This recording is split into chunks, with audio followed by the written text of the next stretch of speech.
во кој рок мора да закаже рочиште, во кој рок мора да биде некој второ рочиште, во кој рок ако пропадне тоа судење мора да се закаже ново. За се има во законот, не во подзаконски акт, напишано рок. Понатаму, доколку го пречекори рокот, председателот на судот е задолжен да го извести судскиот совет.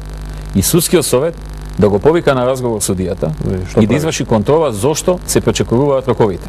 И да изречи казна доколку тоа е свесно, намерно и така натаму, односно ако е од субјективен карактер. Доколку председателот на судот, согласно законот, не го извести судскиот совет, а судскиот совет дознае на друг начин, тогаш председателот на судот се наоѓа на тапет на судскиот совет и тој може да биде разрешен. Исто така, судскиот совет е задолжен да секој месец најмалку еднаш држи седница и таа да биде отворена за јавноста и за медиумите, на која што ќе ги читаат и ќе ги разредуваат сите поплаки од граѓаните. Значи не може веќе се жалите пред судскиот совет од некој судија и не знаете што се случило со таа жалба. Судскиот совет ќе биде задолжен јавно да го кажете. Да има седница, на таа седница може медиуми да дојдат и секоја представка од граѓани да ја прочита. Номално не можат одма одлука да донесат ќе го разрешат или не. Претпоставувам во повеќето случаи ќе формираат комисија која што ќе отиде кај судијата, ќе го разгледа предметот, ќе ги провере фактите во поплаката дали се точни, ќе врати извештај на судскиот совет и на база на тој извештај судскиот совет или ќе го разреши или ќе отфрли жалбата како неоснована. Меѓутоа тоа веќе станува јавно и судскиот совет нема можност да е задолжен минимум еднаш месечно да има специјална седница за таа намена. Тоа и на судскиот совет не му беше драго. Многу работа им се фаќа. Знаете што, на секој кога му ставате некакви рокови, ограничувања, природно е да има некој мал отпор. Па не беше мало отпор тоа беше. Понатаму, што се однесува до судиите. Веќе не може да стане судија, некој ќе фати некакви врски или кој знае што и данко одма во апелација или одма во Врховен суд. Прво мора да влези, откако ќе ги положи овие испитите, ќе заврши академијата, мора да влези прво во Основен суд. Мора минимум 4 години да работи во Основен суд, па потоа да биде кандидат за апелација и исто така уште 6 години мора да работи во апелација, па да биде кандидат за Врховен. Сега како може да биде кандидат? За да биде кандидат му се мери работењето. Се мери колку предмети завршил, каква била сложеноста на предметите и колку од предметите му се вратени или преиначени од повисоките судови. И за се добива бодови.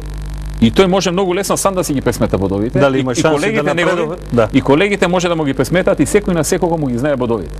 На крајот, кога ќе се испразне некој како табела во фудбал. Нормално. На крајот кога ќе се испразне некое место во повисокиот суд и треба да например легува со најмногу бодови. Например, отишол во пензија, 5 суди отишле во пензија и треба сега 5 нови да дојдат од основните судови. Шестиот се гледат бодовите. Судскиот совет само ќе ги констатира бодови. Значи судскиот совет нема да одлучува овој ми е посимпатичен или не ми е, или ваков е, таков е, стручен е, не е стручен. Или не знам кој стои зад него, или некој го форсира и така натаму. Не, дај да видиме он што сработи. Во тие 4, 5, 6 години што работи или повеќе, да му ја видиме сработеното. Доколку сработил добро, има доволен број бодови и квалитативно и квантитативно, и доколку е прв на ранг листа, тој оди понатаму. Тие што се најдоле не. Има и друго правило воведено. Например, доколку некој во една година има 20%, повеќе од 20% од предметите, некој судија, кој што повисок суд му ги враќа, тој си заминува. Судскиот совет е должен да го разреши. Губи работа. Тој си заминува судство, губи работа. Или доколку има 30% вратени и преиначени. Значи он мора да мисли и да се труди да предметот правично го пресуди, за да не му го поништи апелационот, бидејќи губи бодови. И постои можност да биде разрешен ако му се насоберат повеќе такви. Сега, например, сега нема такви ограничувања. 50% од предметите да му ги поништи по високиот суд, исто му е. Исто му се фаќа и па може да се кандидира утре за апелација. Тоа не е правично. Не може сега. Мене оваа идеја ми дојде да ви кажам, еднаш случајно се сретнав со судија од провинција. Сосема случајно бев на некој настан, отварање, затварање и на коктелот застанав и вика вака. Вика, премиера, јас сум судија и давам се од себе, во помало место сум, но давам се од себе да имам правични пресуди, работам цел ден и носам дома материјали, наместо со семејството, со децата, читам до 9 до 10 на вечер, за утре дента да не сгрешам. Имам само 4-5% или 3%, не знам, вратени предмети. Сите други 97% ми се потврдени. Колегата вика мој, ова беше уште пред 3-4 години. Тогаш прв пат почнав околу ова да го разработувам. Колегата мој вика, има 50% вратени предмети, поништени. И велам, добро, и? Па вика, него го избра во апелација, мене не ме избра, ме одбија. Дали е тоа правично? Не, сигурно. Викам, не е правично. Не И само што тогаш- не е правично, него и не е безбедно за граѓаните кои одат на суд. Тогаш почнав да размислам во тој правец, направив пред 2,5 години една група, составена од експерти, во која што ја учествував, и донесовме одлука да побараме мислење писмено од најмалку 30 адвокати кои што се секој ден во суд. Ја, например, во суд 2 пати у живот сум отишол за сведок. Или, не знам, еднаш имам кога сум тужил за клевета и 2 пати у живот за сведок. Немам искуство лично. Многу од луѓето во политиката, во Министерството за правда, лично искуство нема. Тие не биле суди, не биле адвокати, не биле обвинители. Тој што оди секој ден во суд, тој добро знае кои се слабостите, предностите и така натаму. И побарахме од најмалку 30 да ни дадат мислење, мојот кабинет ги побара, им кажа да ни ги дадат анонимно, за да не се плашат после кој ќе го чита некој министер, оној да не нешто му, да нема бојазност во тој правец, дајте ни ги анонимно, но им дадовме формулар како да ни дадат да ни прават реферати. Да ни ги дадат на 3, 4, 5 страни, во тој закон тоа не чини, тоа треба да смени, во тој закон ова не чини, вака треба да биде. Значи, многу конкретно и многу кратко. Над 30 адвокати, над 10 суди, над 10 обвинители, неколку професори, неколку странски консултанти, меѓу кои што и Моника Макови, која што во тој период ми беше консултант, пред да стане европратеник, и уште неколку службеници. Добивме многу добри мислења. Тогаш одлучивме ајде да не биде само по наш избор, да објавиме и оглас. Објавивме и оглас и ги повикавме сите правници што сакаат да понудат нешто по истата методологија. Конкретно во тој закон тоа не чини, вака треба да биде. Ни ги дадоа.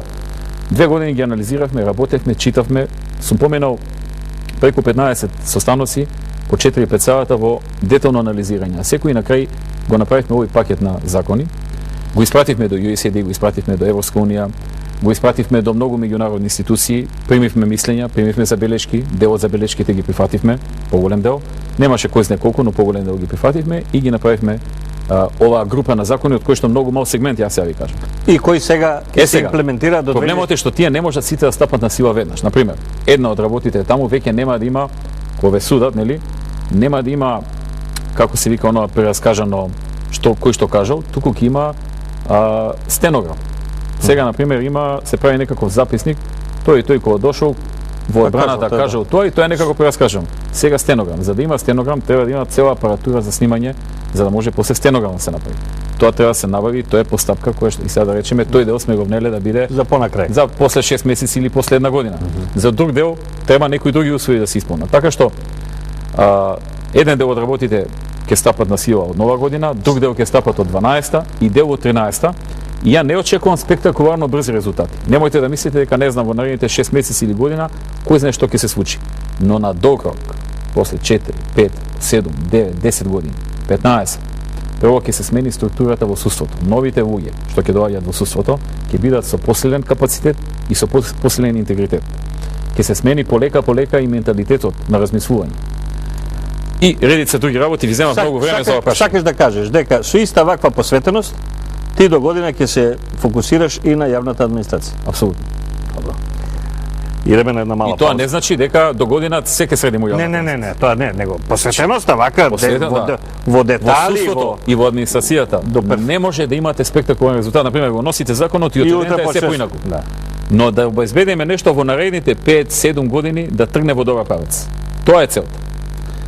Имаме мала пауза сега и ќе одиме во последните 15 минути од емисијата.